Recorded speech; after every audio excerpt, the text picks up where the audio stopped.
Hi there, it's Kathy again. And good morning. It's an early morning here. And I wanted to talk to you about another caregiving journey, if you will, addressing that we are wounded but not broken. And there are 5 core challenges that I've faced, and probably everyone who has been a caregiver faces. Caregiving is often described as an act of love, sacrifice, or duty. But what is less discussed is the trauma that comes with it. The kind of chronic stress and invisible wounds that linger long after this caregiving chapter in our lives ends.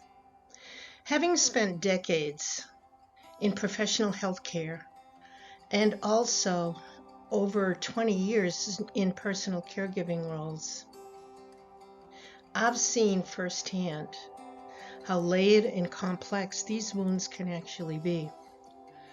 The wounds are not just about providing needed care. They ripple outward to families, to finances, and to your own health as a caregiver. So here are 5 areas of caregiver trauma that I've experienced and learned to manage, as well as other things I've learned along the way relating to these 5 areas. So let's jump in first. The return of sibling rivalry and why it happens. As families, we've grown up, grown apart, moved on, and if we're reunited, we often revert to our old roles under stress. So when a parent becomes ill or dependent, or both, siblings, that's our brothers and sisters who haven't argued in years, suddenly find ourselves back in those childhood battles. So who's doing more? Who gets to decide? You were always the favorite. Do any of these sound familiar? Well, the regression happens because caregiving triggers unresolved family dynamics, and we all have them. An illness, especially a serious ongoing illness, shakes the foundation of family life, and old patterns resurface. The way of coping with fear, loss, or guilt is really not about running away from it, but managing it. So what do? So clarify roles. Decide together who will handle finances, who will handle medical decisions, daily care, and document these agreements so one person isn't carrying this invisible load. The internet makes it easy to help from a distance, or easier than when I first started, so find a path.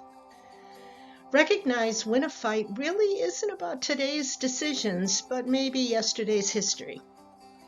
Naming that dynamic can sometimes diffuse it, just by naming it. Ensure your loved one's estate plan is up to date, and more importantly, is communicated to everybody involved. So that's the first area. Second area is dying without death. One of the most painful realities that we face as caregivers is watching someone we love linger. Hang on.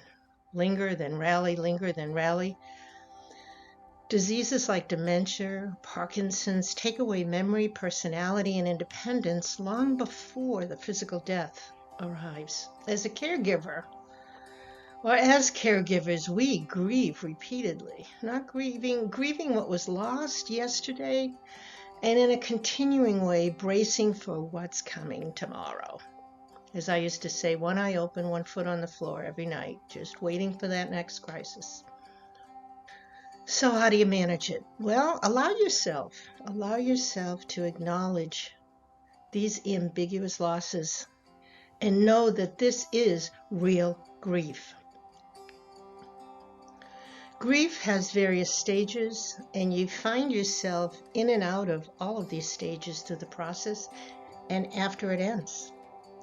So create new rituals for connecting, even if they're small, things like music, touch, shared silence, support groups. Seek out support from people, others who understand the space you're in. Traditional mourning frameworks really fit these drawn-out journeys. For me, I connected with spiritually aware people, probably not as early as I should have, but when I did, they were able to help me stabilize. Number 3, navigating the multiple care gaps, or the chasms as I call them. Healthcare and aging services are riddled with cracks.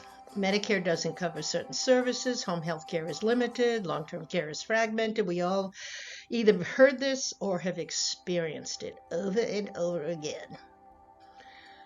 Family members, we found out or discovered these gaps only when we got into a crisis, leaving us to scramble to piece together this care in this confusing maze of providers without a guide, without a navigator. So how do you manage it? Learn about the system before you need it. You don't have to be an expert, but know what Medicare, Medicaid, insurance do and do not cover. Build a personal care team beyond the medical community, beyond the doctor. You need an elder law attorney. There are local nonprofits in every community, support groups, there are case managers, there are aging services. If you can, hire an independent aging life care manager or a neutral fee-for-service professional to help you establish a clear, robust, and coherent blueprint. I did this for 20 years, and it does make a huge difference no matter where you are in your journey. Accept that no one entity, no one provider, no one caregiver can catch it all. No one can, not even me. You are the coordinator, but you do not have to do it alone. 4, that stress of being always vigilant. I used to refer to it as PTPD, post-traumatic parental disorder, as I was going through it over a 10-year period with both parents at the same time. So as a caregiver, you find yourself always on alert, awaiting the next crisis, the call, the emergency room visit. This constant vigilance takes its toll on your health, your sleep, and your peace of mind. I don't have to tell you that. It's like being on duty 24/7 with no off switch. So how do you manage it? You have to, and this is critical, schedule intentional downtime for you, even if it's only in short bursts, hours at a time. Even 10 minutes of stillness can reset your nervous system. Share the watch and rotate responsibility among siblings, friends, and get hired help when you need it. Don't jump to the first offer you receive. It's often inadequate and overpriced.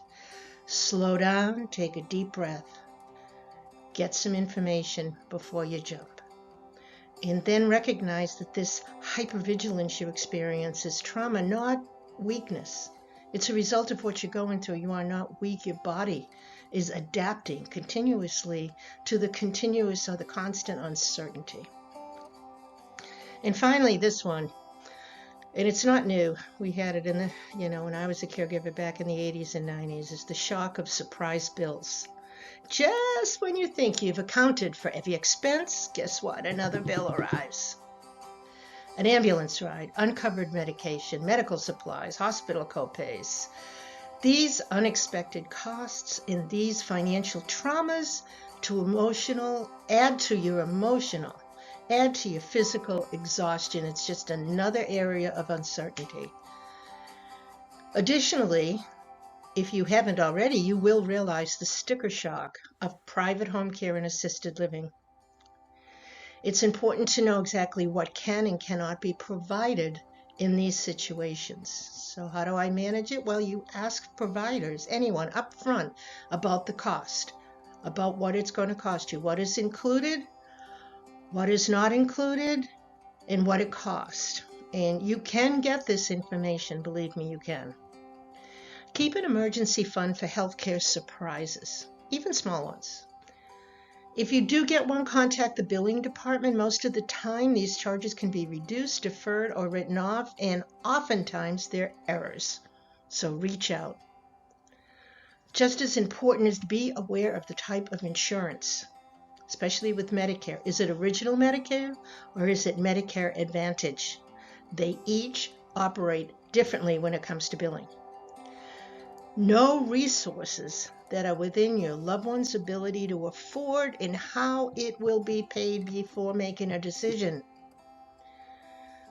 Is your family looking for their inheritance, or will they be willing to spend Dad's money on his care?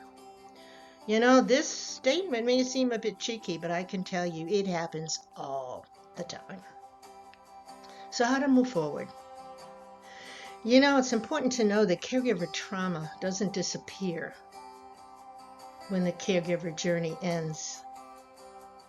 It lingers in the body, in the family, in your memories, but naming it is your first step to healing. Each of these 5 areas we just went through: sibling rivalry, dying without death, multiple care gaps, hypervigilance, and financial shocks, they deserve the recognition and the validation and strategies for your own recovery. So thank you for taking time. If you enjoyed this video, please like it and pass it on. Maybe it can help someone else on their caregiving journey. And remember, as caregivers, you need more than praise and support for your sacrifices. You need practical help, realistic preparation, and safe spaces to discuss and acknowledge the cost, the human cost, the financial cost of caregiving. While caregiving does deepen love and relationships, it can also leave scars. And only by addressing both sides can we as caregivers begin to heal. So again, thank you for taking the time to listen. And I do hope that some of this information is helpful to you, as it was for me, well, as I learned it along the way and have shared it with others. Take care.